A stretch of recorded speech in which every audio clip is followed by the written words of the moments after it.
Hi everybody, and welcome to this Careers in Physics session with Professor Geoff Pryde from Griffith University. In this session, you'll learn about where a career in physics can take you. If you do have any questions, please type them in throughout the session and Geoff will respond to you. So I'd like to hand over now to Geoff Pryde. Enjoy the session. Good afternoon, everyone. It's a real pleasure to be with you today. As Jenna mentioned, my name's Geoff Pryde, and I'm the head of Physics and Applied Maths at Griffith University. And I'm also a researcher in Griffith's Centre for Quantum Dynamics. So I'm going to tell you a little bit about myself, a little bit about the kind of work that I do and why I chose that line of work, a little bit about where I think that area is going in the future, and a little about how we teach that at Griffith University and what the opportunities are. As Jenna mentioned, there's also the opportunity to ask questions, so please make sure you keep sending those through, and after I finish speaking, Jenna and the team will pass those on to me, and I'll do my best to give you an answer. So thanks again, folks, for joining me. I'm glad you could take the time and to learn a little bit more about physics and what we do at Griffith University. I'm a little bit envious because you folks are all able to be back together at schools now, back with your friends and seeing your teachers again. I'd love to be with you, chatting to you in person, but we have to make the best of the situation. And so let's jump in on this online platform and see how we go. So I'm a quantum physicist. As well as lecturing and organising some of the teaching of physics at Griffith, my research area is in the experimental use of light to study the quantum properties of the universe. So my academic journey started, I guess, when I was at high school, perhaps the same age as you folks, and I just got interested through my science and my physics lessons in the way the world is and what makes it tick, why things are the way they are, not just knowing about the universe, but understanding it, trying to see if I could understand how things work and why they are the way that they are. And over my time at high school, I was passionate about many different topics, and also through my undergraduate degree, which was a Bachelor of Science, and majoring in physics. And I guess during that time, I had a few different passions. I was interested in nuclear physics for a while. I was interested in the physics of the atom for a while. But ultimately, what caught my attention was lasers and light. And in the background here behind me, I hope you can see there's an image of my current lab, actually. So you can see that purple light there is light from a laser. And I'll tell you a little bit about the research that we do later on. So after finishing my undergraduate degree, I did a PhD, a Doctor of Philosophy degree, which is a bit like an apprenticeship in research. It's where you really learn the critical problem-solving skills and how to attack complex problems, how to do real research. I chose to take that in the direction of doing more research as a career, but other PhD students, and I'll say more about that later on, have taken that in all sorts of other directions to work in industry and government and all sorts of different areas in physics and outside of physics, using those highly kind of technical and problem-solving skills that were developed. So after my PhD, I moved to the United States. And I lived and worked for a while at a university up high in the Rocky Mountains in the US, and worked on basically building better lasers, learning how to control the properties of lasers really, really well. And that was a lot of fun, but during that time I decided that what I was really passionate about was quantum physics. And so I came back to Australia and worked in a contract research job for a research team that was looking at the quantum properties of light, looking at single photons, single particles of light, and how we can use those for new technologies. So fortunately, that was a very successful period for us. And as a result of that, I was able to get my my faculty position, my ongoing position at Griffith University, which is the position that I have now. That gave me the capability to set up my own research lab. As I said, this is the photo you see behind me. And since that time, we've been looking at the fundamental properties of the universe. So I think for those of you who are in grade 12 this year, you're probably studying what sometimes is called modern physics. So that's quantum physics and special relativity and particle physics and those sorts of things. And I want to tell you that the 21st century, the century that we're in now, is we think going to be a time where quantum physics really comes to the fore in enabling new kinds of technologies. In the 20th century, it already gave us some. It gave us lasers and transistors and atomic clocks and a host of other things. But we're hoping now that there'll be new technologies like quantum computers and secure quantum communication, precision measurement based on the laws of quantum physics and things like that.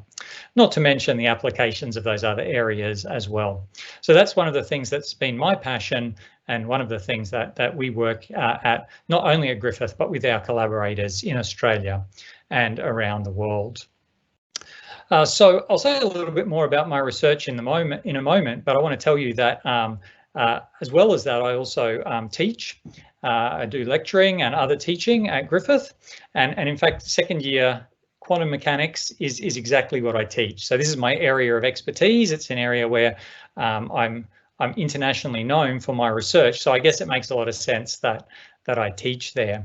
And it's really fun to be able to teach in the area that you're passionate about, and to be able to explain what the history of quantum physics is, what the key understandings are, what the key rules are, and how this can be applied to new kinds of technology.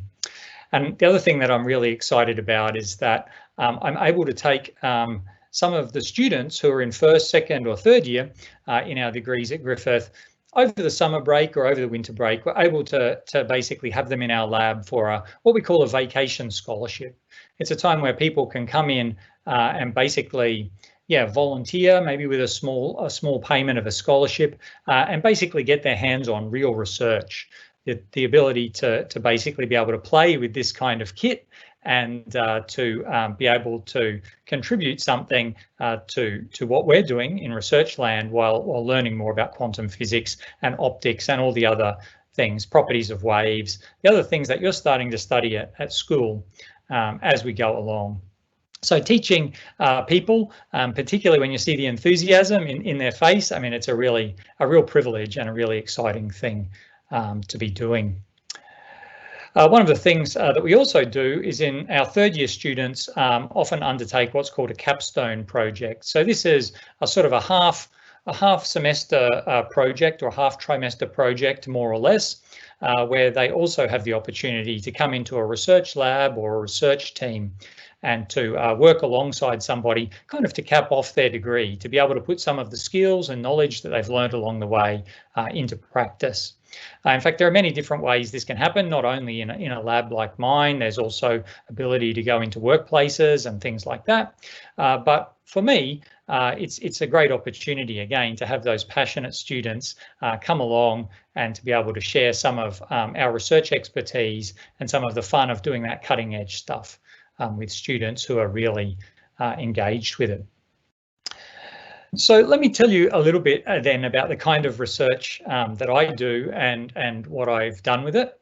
My research career, in fact, my career, I might say, has always been one of research, so I can call it a research career. That's what I do really every day to some level, along with the other parts of my job, and that's what I've been doing ever since the time when I started my PhD way back when. And for us, we're looking at quantum physics and the quantum physics of light. We're interested in single particles of light, and we're interested in understanding their quantum properties, how you can encode information into them, and then how you can use that information encoded in them for new kinds of tasks, new kinds of information processing tasks like quantum computing, quantum communication, precision measurement.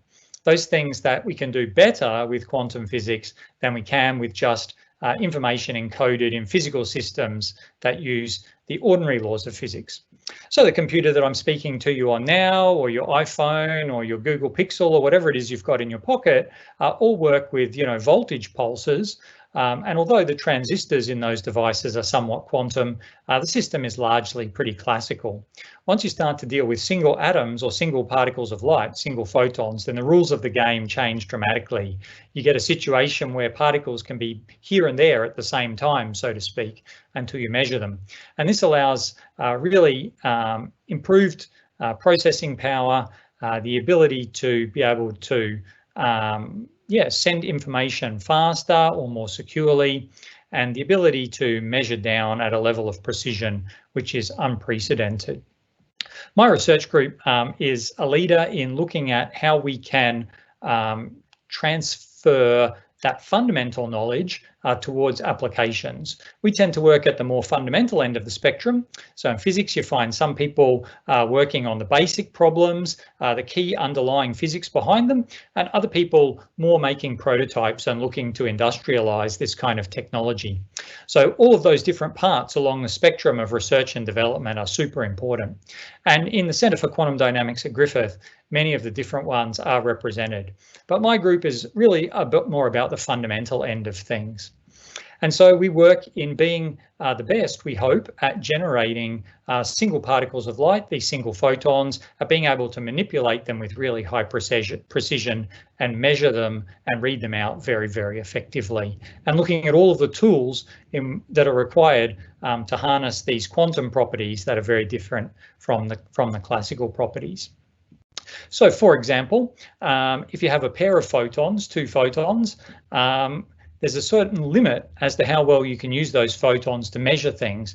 It turns out that photons are waves, as you might have already learnt in your science or your physics courses. Light is a wave, and you can think about each oscillation of that wave as kind of like teeth of a ruler or marks on a ruler. And because the wavelength of light is really short, those marks are really close together. If you entangle those photons, that is to say, tie their quantum properties together, then it's a bit like taking the ordinary marks on the ruler you would have and getting them close together, which means you can measure things more precisely. And we did the first experiment that showed rigorously and robustly that with photons you can really achieve that kind of advantage. So that's just one of the examples of the kinds of things that we've been able to do. Now, I should say a little bit about some of the other things that you can do with physics. I mean, research in universities is just one of many possibilities. It's the one that I've chosen to follow, and that's why I'm talking to you today. But many of our students have gone out and done a whole range of other things. So the kinds of things that you're learning now about the properties of waves, the properties of quantum physics, and about all the mathematical tools that lie behind physics, those things all kind of have played into different kinds of careers. As students go through uni, whether they're studying an undergraduate degree or whether they're also going on to do a PhD as well, then there are really two kinds of main groups of skills that students are acquiring, which are a bit about not only the way physics works, but also about the way all sorts of technical problem solving in the world works. So one of the things that physics aims to do is to think about how we can model the world, how we can use maths and other tools like that to come up with a description of reality that can then allow us to make predictions about the future and to be able to reliably be able to explain what's going on. And so there's like various theoretical and mathematical skills that are involved in that. The other side of physics is about experiments. It's about measuring things. It's about acquiring data and processing that data and understanding the world on the basis of observations. And so it's probably pretty obvious how those skills can be useful in a research lab or in a research team, but they're also really useful in a range of other jobs as well. So let me just give you a few examples. So some examples of some of the kinds of careers that our graduates have gone out to. So one of my students has gone out and now works in a geosciences company. His job is about collecting and analysing data from measurements of the seafloor and the geology below the seafloor. Not very related to quantum physics, and yet the same kinds of skills that he learned about critical data analysis, about forming hypotheses and reasoning rigorously about them, they've been very transferable to that role. And in fact, with not too much training, he was able to take up that position and work in that. So geoscience, not only for fundamental reasons, but also for mineral exploration and just understanding, earthquakes and tsunamis and those kinds of things. One of our other students has gone out to work in the Bureau of Meteorology, so a very obvious application of physics to elements of the real world that impact all of us on a day-to-day basis. Another one of our students works in transport modelling. That doesn't sound very physicsy. It's just it's trying to work out how cars and buses and all sorts of things like that can form a reliable, efficient, safe grid that makes our day-to-day lives practical in terms of getting from point A to point B. And yet, in many ways, it's a very physicsy problem indeed. Because the kind of critical problem solving skills and mathematical skills have some overlap. It's really about optimizing resources. So the same sorts of resources that we think about in physics problems, things like energy, things like time, things like, the flux or the amount of some substance, in this case, traffic, that can get through a particular channel in a certain amount of time. And our student there, who went out to work on that, she was really pleased because she was able to say, hey, Geoff, within the first month or two of me working there, I was able to have some fresh insights that the people who've been working on this problem for ages hadn't had yet, just because of, the particular background that I'd had. So there are people who work in even less physicsy kind of areas. They apply their maths and critical problem solving skills in the finance sector, in the energy sector, and in all kinds of, in the media sector, and in all kinds of areas where data analysis, modelling, and technical critical problem solving are important. Just recently, we had a careers event at Griffith, and one of our graduates in physics and maths came and talked to us about her, her analysis role in the airline industry, just thinking about how to optimize the efficiency of running airlines and flights and optimizing the deployment of the workforce and all other things like that. So there's a huge range of things.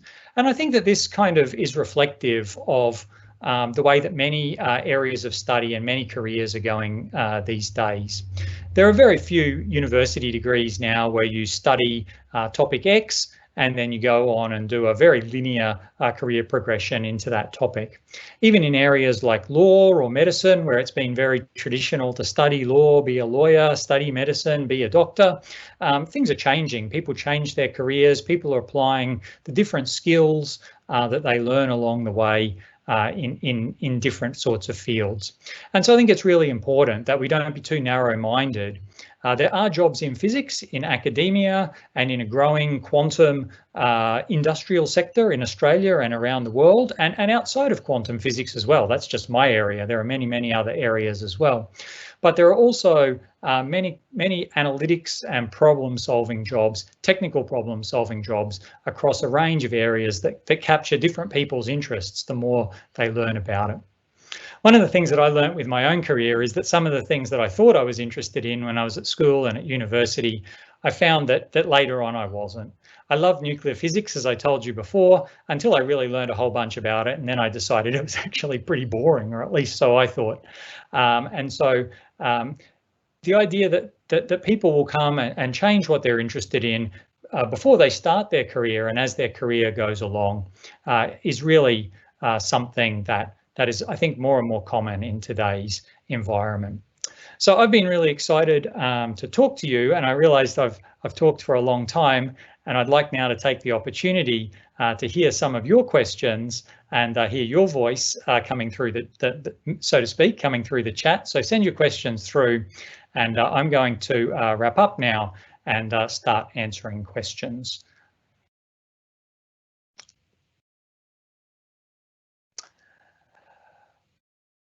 Looks like we don't have any questions so far, so please jump in and start asking them. While you're doing that, just to fill in the space, I'm going to swap over my background to another one, which is going to be another photo from the Centre for Quantum Dynamics, not from my lab. I hope you're able to see that new background. Let me tell you a little bit about what you're looking at here. This is the laser from one of my colleagues' labs, and this is, you could argue, is Australia's fastest camera. What I mean by that is one way that you can make a really fast camera is to have a camera where the shutter stays open for a while, but you just flash the light on for a really incredibly short amount of time. And this laser here is something where the shutter is open for something like trillionths of a second effectively, just because of the very short flash of light that you have. It's a facility that's unique to Griffith University in Australia and allows people to do some really cool stuff. Feel free to ask me any questions. You can ask me anything about quantum physics. You can ask me anything about what it's like to study physics, or about some of the other things that my careers that you can do, or that some of our graduates have gone on to do. So we do have a question coming through.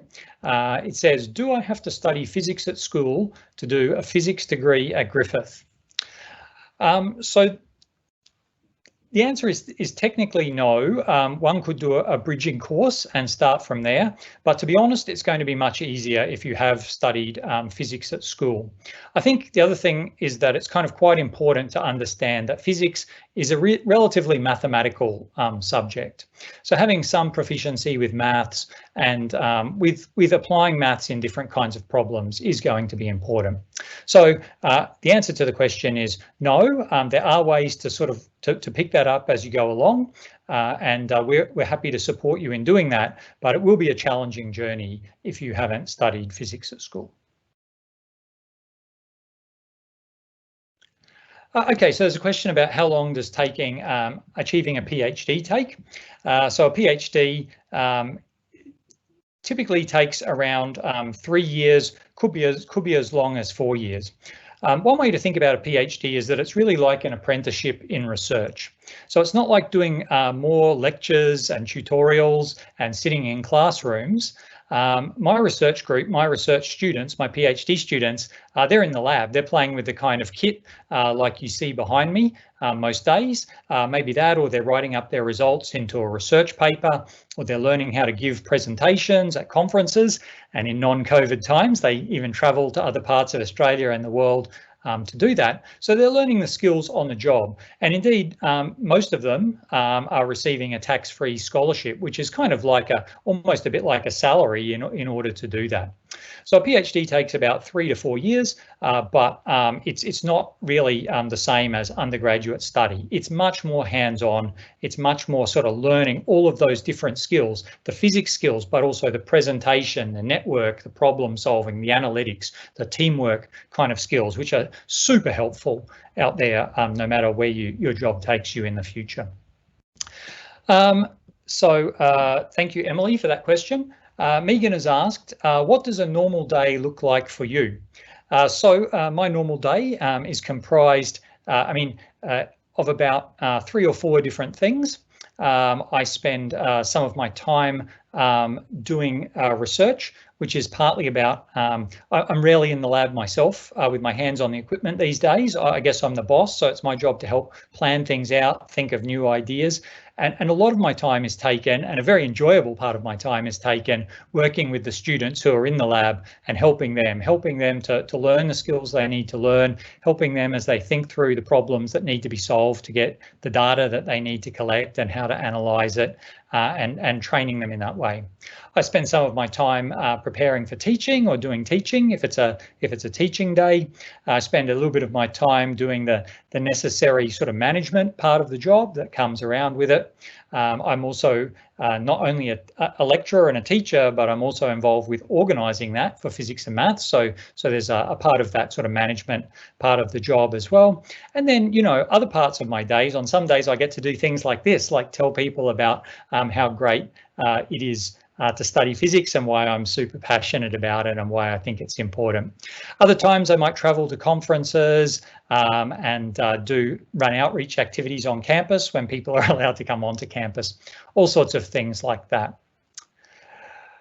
Okay, another question from Anonymous is, what would you think of the possibility of a double degree in science and art? So film and media or communication. So absolutely, it's possible to do double degrees in science and arts of that kind at Griffith University. And indeed, we even have students from time to time who do that sort of thing. It's not a relatively common combination, but it is something that people are who are passionate about the arts and who are passionate about media and communication are into. So I can think of a few examples of where people have put these different areas together. There's a student at the College of Art. So this is a student who already has an undergraduate degree, but he's now, doing an art project where he's looking at combining art and physics. And he's not the first student that's happened at the Griffith's College of Art who's been involved in this. And in fact, in my corridor at the Nathan campus, we even have some artworks from a previous student who was exactly thinking about how through painting and through sculpture one could represent the principles of quantum mechanics. So that's a very artsy way of doing it. I know other people who've studied physics in order to help them with computer game design, other people who've studied it in order to think about, how they can be a better director of film. So there are different combinations there. We also have students who are interested in communicating science. They're interested in science communication as a career, writing or speaking or making documentaries about science. So these things are possible. And I think TUI has put a link there into the Q&A, which you'll be able to follow in order to find out about the double degrees there. Okay, so there's a question from Anonymous that says, am I at a disadvantage going into an undergraduate physics degree if I don't do specialist maths at school, extension maths? I mean, it's great to do specialist maths, but it's certainly not compulsory. Okay, so if you're at any disadvantage at all, it's really only a very minor one. Okay, because in first year, the maths that we teach you has got some overlap with the things that you will have learned at school in specialist maths or in other parts of maths as well. We want to make sure that those math skills are really bedded down. Okay, and in fact, for even students who don't have strong background in math methods, it's even possible to take a course called Foundation Mathematics, which is essentially a one-trimester course where we teach you math methods. Okay, so that's can be either for a student who hasn't taken it or for a student who took it but feels like they maybe weren't as strong in it as they need to be in order to go forwards. So that was a bit of a roundabout answer, but the short story is those specialist math skills will be used, but we can teach you them as long as you go along. I think that the most important thing isn't to worry so much about whether you have this particular piece of knowledge or that particular piece of knowledge, but what is important is to understand that strong math skills and learning strong math skills will be really important in order to succeed. Okay, so I want you to be open-eyed about that. Okay, so Anonymous, another Anonymous has asked the question, do you need a high level of achievement such as a PhD to work in a physics lab?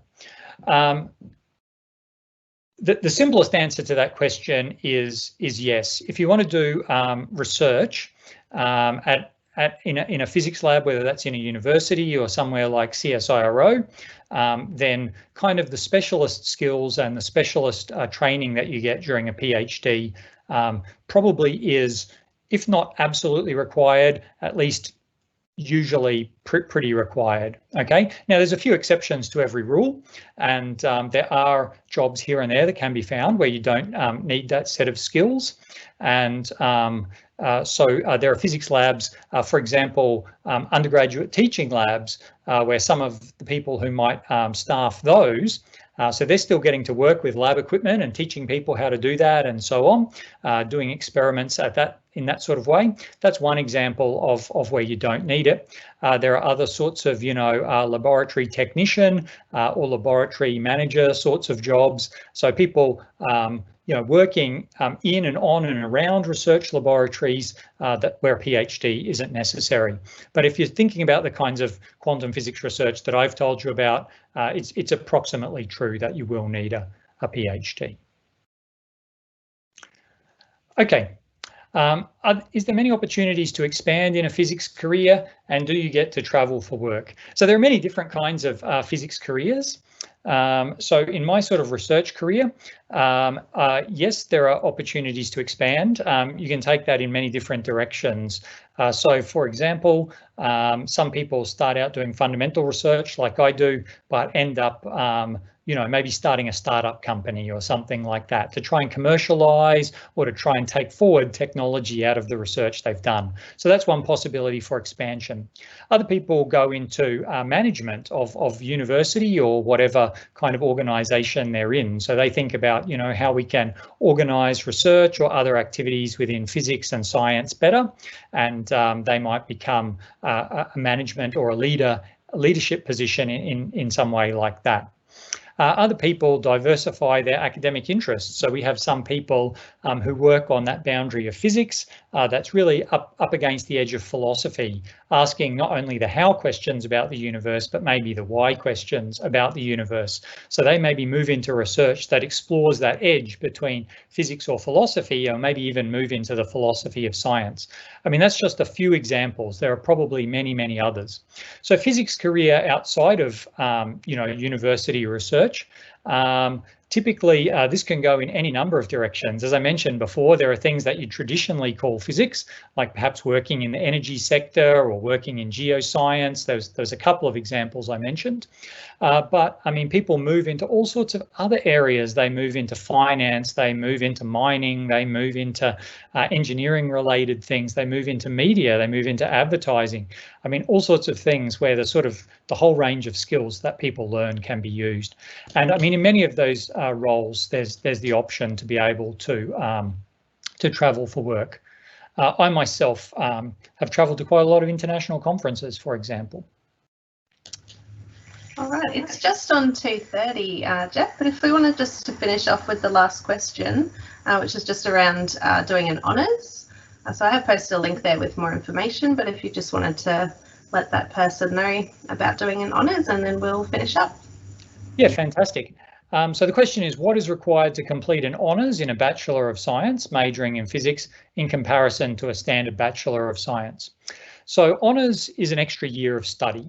And it's a very specialised year of study. So a Bachelor of Science goes for 3 years if you take it full time, and then the honours is 1 additional year after that.